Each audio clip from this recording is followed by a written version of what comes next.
एक नए वीडियो के साथ मैं प्रोफेसर सीपी भसीन हृदय के अंधाकरण से आपका स्वागत करता हूं। आज के मेरे वीडियो का टाइटल है कहां से आती है हाइड्रोजन सल्फाइड H2S चमकती चांदी को काला करने। कहां से आती है हाइड्रोजन सल्फाइड H2S चमकती चांदी को काला करने।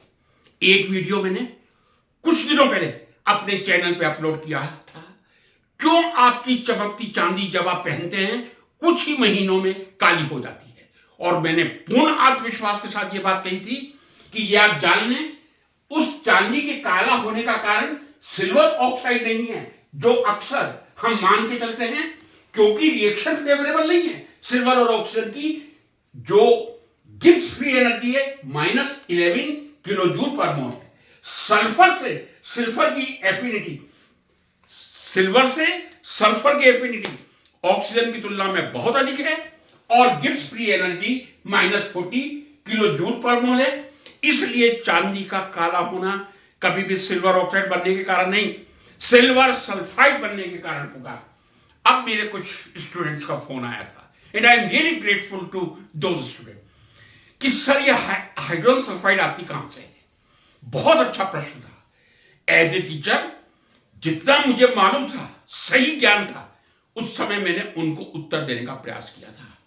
लेकिन जब मैंने गंभीरता से एनालिसिस की तो मुझे यह लगा कि जो मैंने विद्यार्थियों को उत्तर दिया है उत्तर सही है, लेकिन शायद 30% ही वो उत्तर हो पाया है। एक शिक्षक का कर्तव्य होता है एक विद्यार्थी के प्रश्न का 100% उत्तर देना, और इसी प्रयास में आज मैंने ये वीडियो बनाया है कहां से आती है हाइड्रोजन सल्फाइड चमकती चांदी को काला करने। पहले फ्रेंड्स हम जरा एयर का कंपोजिशन देख लें। एयर में 78.08% नाइट्रोजन, 20.95 या 21 भी कह देते हैं ऑक्सीजन, 0.9% आर्गन। सुन लीजिए, 0.9% argon. Carbon dioxide greenhouse gas 0.04%। आगे मैंने लिखा है ऑलमोस्ट नील H2S, मतलब नहीं के बराबर है। और वो ये आप देख लीजिए, जो एटमॉस्फेयर में आपको हाइड्रोजन सल्फाइड मिलेगी वो 0.0001 से 0.001 ppm पार्ट्स पर मिलियन, या 1 × 10⁻⁻7 से 10⁻⁻6%। आप सोच लीजिए 0.04% कार्बन डाइऑक्साइड है, H2S केवल मात्र 0.000 से 0.001 ppm है, और परसेंटेज आपके सामने 1 × 10⁻⁻7 × 10⁻⁻6। फिर कहां से आती है हाइड्रोजन सल्फाइड? यह भी आप लोग एग्री कर रहे हैं कि चांदी काली होती है समय के साथ, और यह भी आप एग्री कर रहे हैं जो मैंने कहा है, आत्मविश्वास से कह रहा हूं, सिल्वर ऑक्साइड नहीं सिल्वर सल्फाइड बनता है। उसी को हम टर्निशिंग ऑफ सिल्वर या सिल्वर का काला होना कहते हैं। जी हां, अब मैं आता हूं सबसे पहला कारण, मानवीय पसीना जो हम स्वेटिंग करते हैं बॉडी में से। फ्रेंड्स, जो हम बॉडी में से स्वेटिंग करते हैं वो एक H2S का बहुत बड़ा सोर्स है। ध्यान से सुन लीजिए, वो आपकी चांदी को काला करता है। जो आप स्वेटिंग करते हैं, शरीर से आप सॉल्ट और पानी निकालते हैं, उस स्वेट में 98 to 9% H2O ही होता है। यानी आपके स्वेटिंग में 98 to 99% H2O, केवल मात्र 1% सॉल्ट है, चाहे सोडियम हो, पोटेशियम हो, क्लोराइड हो। लेकिन उस पसीने में, ध्यान से सुन लीजिए, 0.00 बल्कि 10 और लगा लीजिए, मैं कहूंगा माफी के साथ, सिस्टीन, थायोल और मिथायोनिन होता है। नीचे मैंने ये सिस्टीन और लिखा है, ये कोई बहुत बड़ी केमिस्ट्री नहीं है, आर्ट्स वाले स्टूडेंट इसको देख सकते हैं, लेकिन केमिस्ट्री के स्टूडेंट को जरूर देखना चाहिए। हमारे शरीर में 20 एमिनो एसिड होते हैं जो प्रोटीन का निर्माण करते हैं। There are 20 amino acid in our body which makes protein in our body. Some are essential, some are non essential.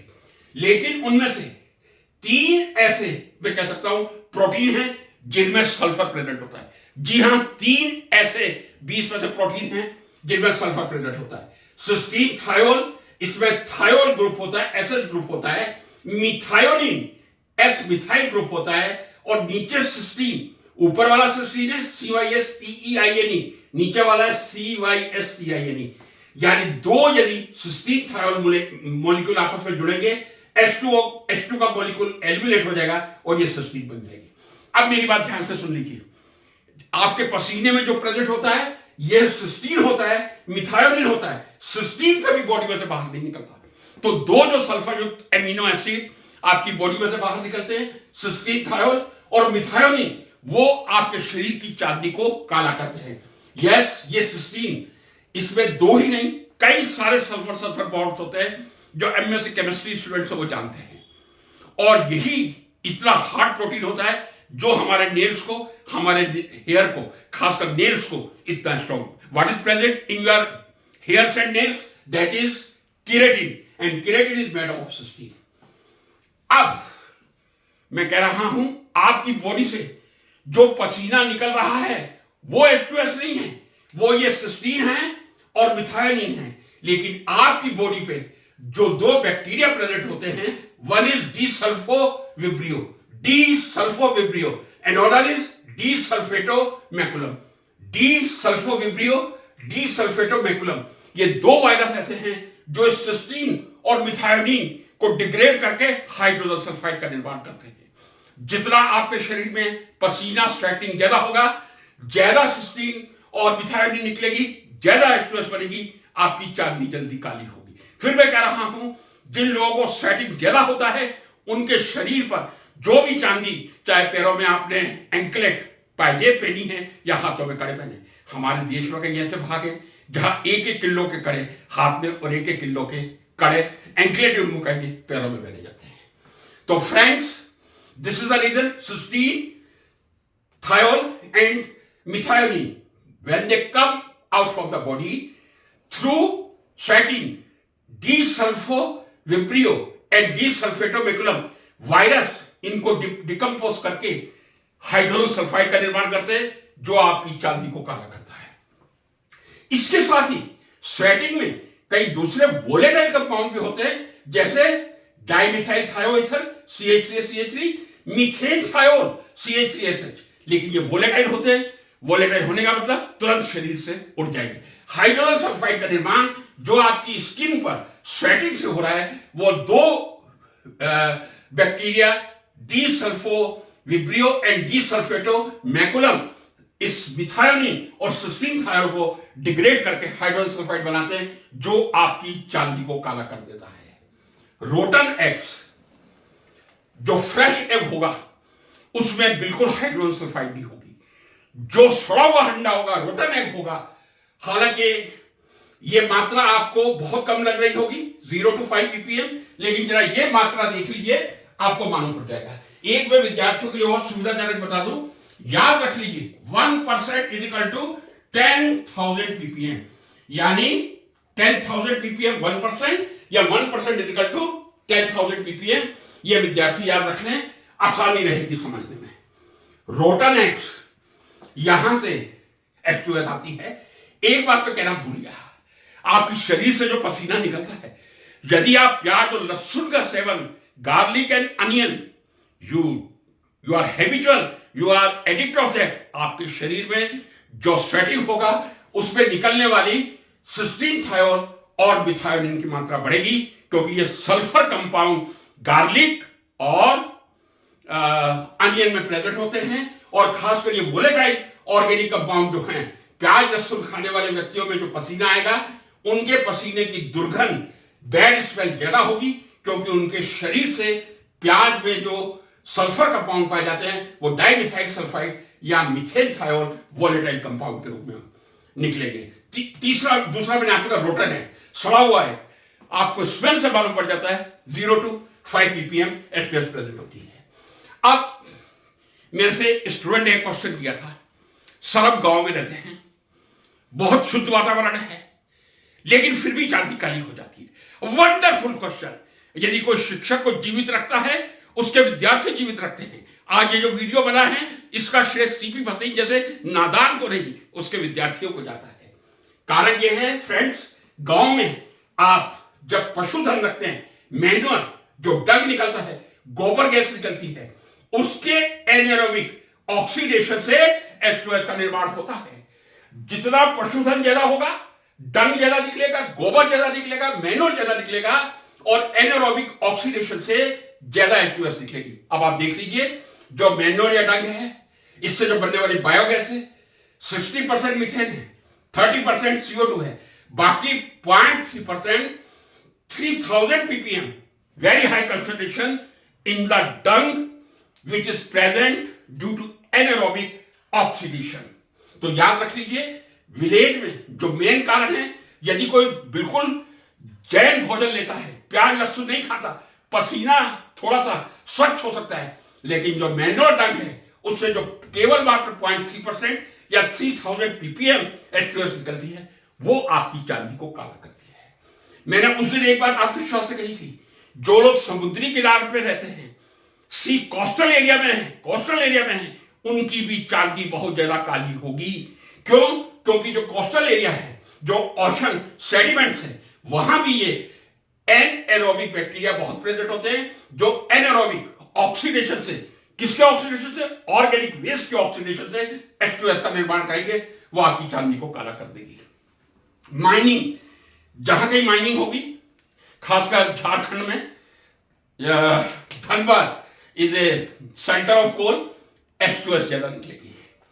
Fossil fuel, ये मैंने उस दिन बात कही थी, इसको रिपीट कर रहा हूं, जितने रिफाइनरीज हैं, जितने पावर प्लांट हैं, उनके आसपास immediately minimum 0.1 to 0.3 ppm H2S present होगी। तो यहां तक क्लियर हो जाना चाहिए, हमारे शरीर से निकलने वाला स्वैट, रोटन एग, मैन्योर, डंग और गोबर गैस, उसके एनारोबिक ऑक्सीडेशन से बनती है H2S। ओशन सेडिमेंट में वो बैक्टीरिया प्रेजेंट है जो ऑर्गेनिक मैटर को ऑक्सीडाइज करके H2S में बदलते हैं। माइनिंग में H2S निकलती है। फॉसिल फ्यूल, जहां पावर प्लांट है, कोयला काम में लिया जाता है, जहां रिफाइनरी से पेट्रोल का प्योरिफिकेशन किया जाता है, वहां आपको H2S 0.1 to 0.3 ppm immediate vicinity में मिल जाएगी। अंत में मैंने लिखा है वोल्केनो, इसमें हम भाग्यशाली हैं। यदि पूछा जाए कि सबसे ज्यादा एक्टिव वोल्केनो ज्वालामुखी कहां है, आंसर है USA, United states of America. More than 160 active volcano है। दूसरा नंबर इंडोनेशिया का, जहां लगभग 139 या 140 एक्टिव वोल्केनो है। भारत इस मामले में लकी है, केवल एक एक्टिव वोल्केनो है, और वो है बैरन आइलैंड पे। बैरन आइलैंड अंडमान से लगभग 130-140 किलोमीटर होगा। तो भारत में चिंता मत कीजिए, कोई वोल्केनो आपकी चांदी को काला नहीं करेगा, क्योंकि एक ही एक्टिव वोल्केनो है, वो है अंडमान निकोबार के पास 140 किलोमीटर पर, that is known as Barren Island. Friends, अब यदि आप समझ गए वातावरण में इतनी H2S परमात्मा ने दी है, प्रकृति ने दी है, ये जो H2S निकलेगी आपकी चांदी को तो काला कर देगी। कहां जाएगी? रेमेडी क्या है? रेमेडी है प्लांट्स। प्लांट्स आपके सच्चे दोस्त हैं। ज्ञान से मित्रता कीजिए, पौधों से मित्रता कीजिए, आपको जीवन में कभी डिप्रेशन नहीं आएगा। आप विश्वास से कह रहा हूं, आप बुक्स से प्यार कीजिए, लर्निंग से, रीडिंग से प्यार कीजिए, प्लांट से प्यार कीजिए, आप डिप्रेशन से कोसों दूर रहेंगे। अब देख लीजिए, ये भी परमात्मा की करनी, नेचर की। प्लांट्स कितनी CO2 अब्सॉर्ब कर सकते हैं? 0.04%, या जैसा मैंने कहा 400 ppm कार्बन डाइऑक्साइड स्टोमेटा के थ्रू हमारे प्लांट्स और उनकी लीव्स एब्सॉर्ब कर लेती हैं। अब जरा यहां आ जाइए, ये 400 ppm कर सकती हैं, लेकिन पौधों की जो हाइड्रोजन सल्फाइड एब्सॉर्ब करने की क्षमता है केवल 0.01 ppm या 1 2 3 4 1 into 10⁻⁻⁶% है केवल। क्यों? क्योंकि उनको भी अपने को सुरक्षित करना है। आप कितना पौधों को सुरक्षित करते हैं मैं नहीं जानता, लेकिन यदि H2S प्लांट्स में जाएगी, लीव्स येलो हो जाएंगी, झड़ जाएंगी, और यदि बहुत ज्यादा कंसंट्रेशन हो गया, मान लीजिए परमात्मा ना करे 1% हो गया, तब प्लांट्स सदा के लिए इस पृथ्वी से विदाई ले लेंगे। अब जरा देख लीजिए, आज के वीडियो का यह मकसद तो था कि हमारी चांदी काली होती है, सिल्वर सल्फाइड से होती है, आप विश्वास से कह रहा हूं, और जो आपके स्किन से पसीना निकलता है उसमें जो सल्फर कंपाउंड्स हैं, उनके कुछ बैक्टीरिया द्वारा डिग्रेडेशन से H2S जो बनती है, उनसे निकलती है। गांव में जो मैन्योर है, डंग है, उनके एनारोबिक ऑक्सीडेशन से H2S निकलती है। मेराइन या कोस्टल एरिया में जो बैक्टीरिया है वो ऑर्गेनिक मैटर को डिकम्पोज करके H2S बनाते हैं, माइनिंग से निकलती है। जितने ये पावर जनरेशन स्टेशन है यहां से निकलती है, रिफाइनरी से निकलती है, वोल्केनो से। यूएसए में तो चांदी का ही हो सकती है, भारत में एकमात्र बैरन आइलैंड अंडमान निकोबार में है। ये जरा ध्यान से देख लीजिए। यदि ये चीज हम देख लें तो शायद किस अपरेटस को हम जिस केयरलेस, क्या कहूं, मैं भी एक रसायन शास्त्र का विद्यार्थी हूं, किस तरह से हम किस अपरेटस का अपने स्कूल और कॉलेजेस में रेडिकल सेपरेशन में, ग्रुप सेपरेशन में उपयोग करते हैं। जरा टॉक्सिसिटी देख लीजिए जनाब, 0.005 to 0.3 ppm। यूज वाला कोई चिंता मत कीजिए, 0.3 ppm तक है, आपको कोई चिंता करने की जरूरत नहीं है। और यदि मैं इस 0.005 को कन्वर्ट करूं 3, 4, 5, 10⁻⁸ कह दूं, 5 × 10⁻⁸। लेकिन बीच की मैं वीडियो को शॉर्ट करने के लिए बता रहा, 300 to 500 ppm यानी 0.03 to 0.05% में कह दूं, रैपिड अनकॉन्शियसनेस, आपको बेहोशी आ जाएगी। और यदि 700 ppm से ज्यादा यानी 0.07% से ज्यादा हाइड्रोजन सल्फाइड है, आप कोलैप्स करके गिर सकते हैं। यही कारण है कई बार विद्यार्थी जब प्रैक्टिकल करते हैं H2S पास करते हैं। ये याद रख लीजिएगा, जब आप किस सेपरेटर से H2S ले रहे हैं, जो H2S रबड़ की ट्यूब में है 100% H2S है, बाहर आते आते डाइल्यूट आते होते 0.1% रह जाती है। लेकिन वो 0.1% यदि आप कुछ मिनट के लिए खड़े रहकर पास करेंगे, आपको अनकॉन्शियस कर सकती है। बहुत जहरीली गैस है, बहुत कोरोसिव गैस है हाइड्रोजन सल्फाइड। हम जितना सिंपल समझते हैं इतनी सिंपल नहीं है हाइड्रोजन सल्फाइड, बहुत जहरीली और बहुत कोरोसिव गैस है। हम HCl को जहरीला समझते हैं, जब गहराई में जाके अध्ययन करते हैं तब हमें मालूम चलता है कि हकीकत वो नहीं है जो हमें दिख रहा है, और जो हमें दिख रहा है वो हकीकत नहीं है। Thank you very much friends, I hope you will like and share it.